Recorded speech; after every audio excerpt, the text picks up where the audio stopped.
In 2004, my father warned me of something that to him was so terrifying that enabled for him to give me the information.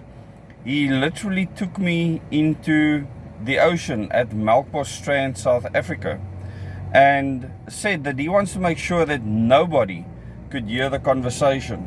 And the information that he gave me was a warning. It was a warning to myself, and I believe I want to pass on that warning to the rest of the world.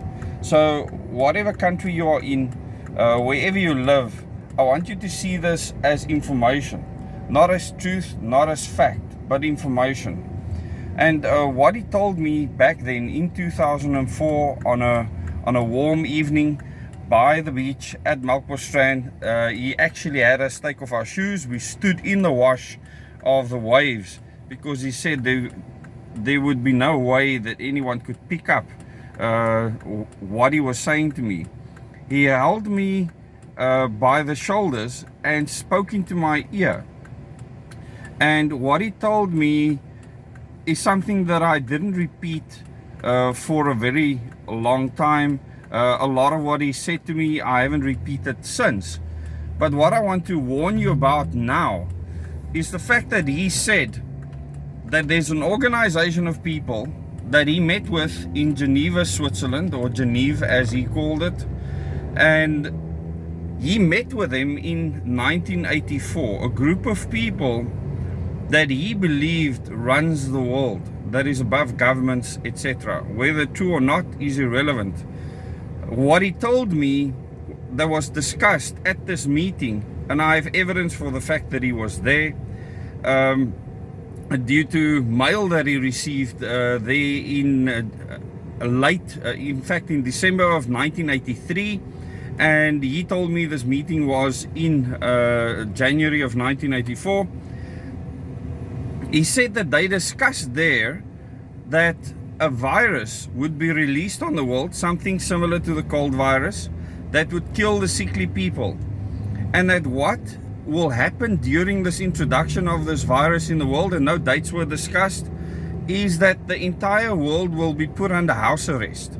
He said this to me in Afrikaans, which is one of the languages in South Africa, and he called it huisarrest, house arrest.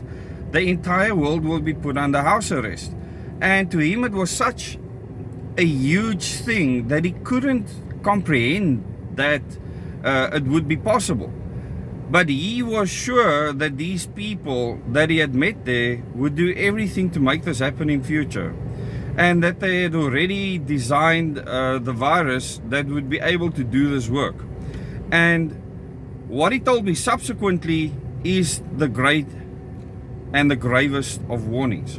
He said that what would be done during these lockdowns worldwide, or these house arrests for people worldwide, is that people's resolve would be tested, governments would be tested, and that this organization would then be able to make decisions around how to implement something further. So after all these lockdowns happen, he said that there would be a period of 2 years, a lull, where after the lockdowns were completed, the people would get back to normal, forget about everything, and feel like they're on top of the world again, financially recover, etc. And once that has happened, the world would be ready, he said, for the release of a pathogen that will kill most of the world's population. And this is the warning I want to give you. Don't see this as truth. Don't see this as fact. See this purely as information and a warning. Because when COVID-19 happened, I realized that what he had told me, what I thought he said to me at the time that was absolutely crazy in my mind, actually took place. Not exactly as he said. It was meticulously as he said, especially in South Africa, where the rollout of what happened exactly as he said it would.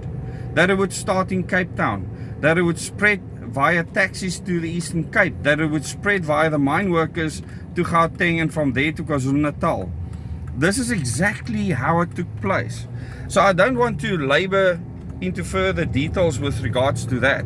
But what I do want to say is that I've always kept a lookout for anything cropping up, swine flu, bird flu, all of these things, wondering, is this what he spoke of? Because I didn't trust him necessarily, but each time that something popped up in the news, I took note.